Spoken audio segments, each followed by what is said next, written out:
Bicara tentang India ya, bagaimana Mas Anies melihat ke depan? Sekarang ini kan benar-benar krisis global ini di depan mata. Benar ini, sekarang India sangat menjaga sekali ekspor beras mereka. Sementara Ukraina sama Rusia juga sama, gandum segala macam. Melihatnya bagaimana tantangan kita dalam kasus pangan Ya, dan ekonomi secara umum?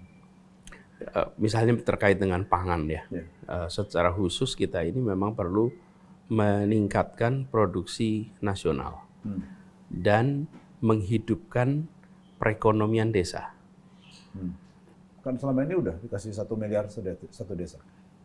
Iya, itu memberikan dana, tapi belum tentu menghidupkan perekonomian. Apa sih menghidupkan perekonomian itu?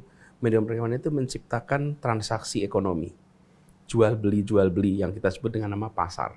Tapi kalau menyebut pasar tuh mungkin asosiasi orang tuh membuat pasar tradisional. Padahal bukan. Membuat pasar itu membuat terjadinya transaksi. Nah, petani, peternak itu semua tidak ketemu dengan sebuah pasar yang akan menyerap hasil mereka. Dan tidak ketemu pasar yang bisa memenuhi kebutuhan mereka. KUD, BUMDes itu perlu dihidupkan, betul-betul hidup, supaya mereka menjadi off-taker. Off-taker itu artinya yang membeli hasil, dan mereka menjadi sumber untuk belanja kebutuhan petani dan peternak. Tujuannya apa? Membuat transaksi ekonomi itu terjadi. Bagaimana ngalahin Tengkulak? Nah, ini saya sebutin ini. Kenapa Tengkulak hidup? Karena tidak ada pasar di sini. Jadi kemudian dia datang menggantikan fungsi pasar. Anda perlu apa? Saya beri. Anda perlu jual, saya yang membeli. Anda perlu obat, saya siapin obatnya. Anda perlu pupuk, saya siapin pupuknya. Bagaimana kita melawan mafia impor? Karena kan itu semua hubungannya mau itu pupuk, mau itu beras, apapun kan urusannya sama impor banyaknya. Ya, kalau terkait dengan pedagang impor, dari pengalaman kami, tidak ada pedagang yang mau lawan pemerintah. Tidak ada. Kumpulkan 8 pedagang, sampaikan bahwa ke depan kita akan melakukan A, B, C, D. Pasti nurut. Tak ada pedagang yang mau melawan pemerintah. Pasti itu. Masalahnya kita harus kumpulkan dan kita sampaikan. Ini mengurangi itu juga harus bertahap. Nggak boleh kan Gus, potong pak langsung kalau produksi domestik.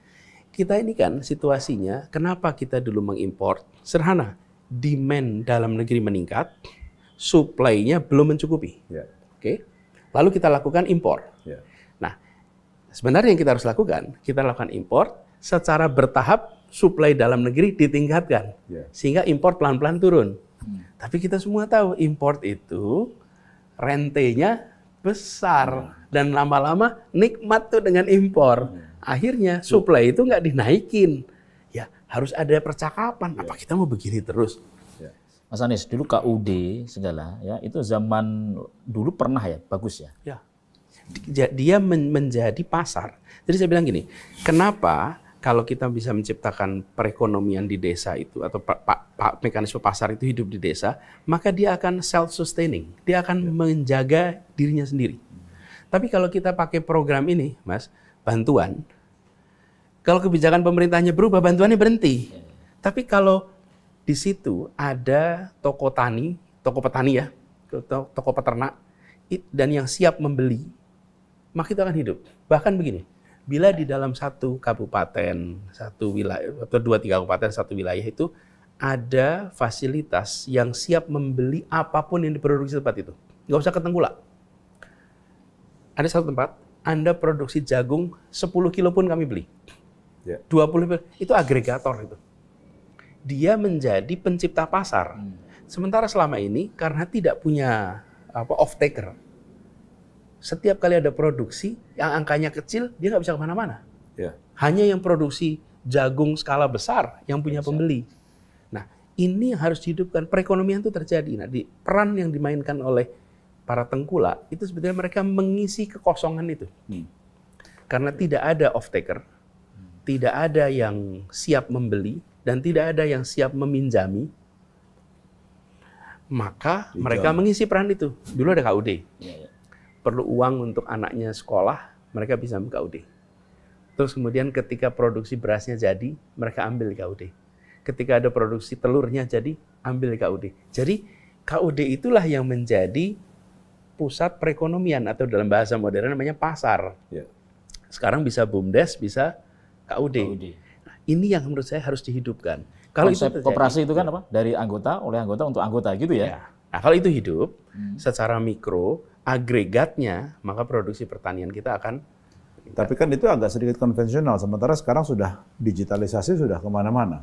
Nah itu gimana? Kan pasti akan ada cara yang lebih mudah sekali. Gini, digitalisasi itu sangat dibutuhkan untuk membuat informasi antar pelaku itu simetris, sama.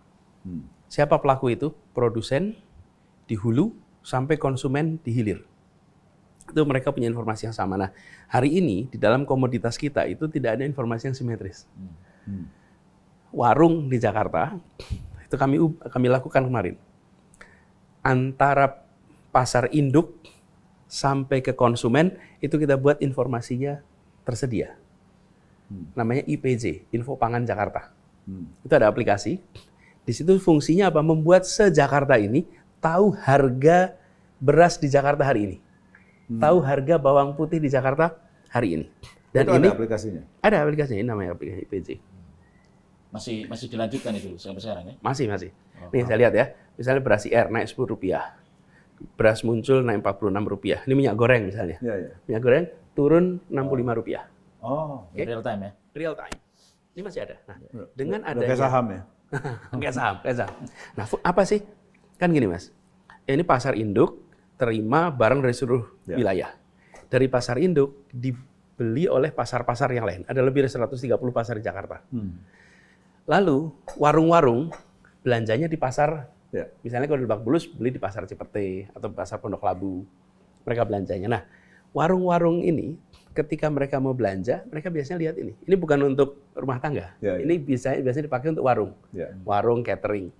Ketika mereka ke pasar Pondok Labu, melihat harga minyak goreng yang di sini 15.700, di sini misalnya harganya 18.000, dia bilang, saya nggak usah beli di sini, saya beli ke pasar induk aja. Ya. Punya pilihan ya? Punya pilihan, karena dia tahu harga pasar induk berapa. Ya. Nah, tapi kalau di sini harganya itu marginnya memang masuk akal, dia beli di sini. Ya. Jadi fungsinya apa? Dengan informasi yang simetris, pasarnya efisien. Sistem ini masih berlanjut? Masih jalan. Masih jalan? Alhamdulillah masih diteruskan. Kapan terakhir? Nah, ini perusahaan ini sekarang? Bukan, maksudnya di masyarakatnya. Oh. Jangan cuma aplikasinya. Masyarakatnya pakai. Oh. Yang penting kan infonya terupdate.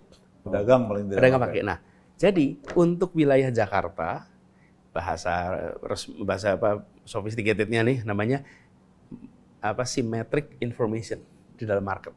Pasarnya informasi simetris. Nah, intinya apa? Pedagang warung kalau mau belanja, dia tahu harga di pasar dengan di pasar induk selisihnya berapa. Efeknya pasar-pasar tidak bisa mainin harga. Kalau dia jual harga ketinggian nggak dibeli. Nggak laku. Ya, nah yang sekarang belum terjadi, belum bisa adalah dari pasar induk ke produsen, Mas. Ya. Ini di luar jurisdiksi kita. Ya.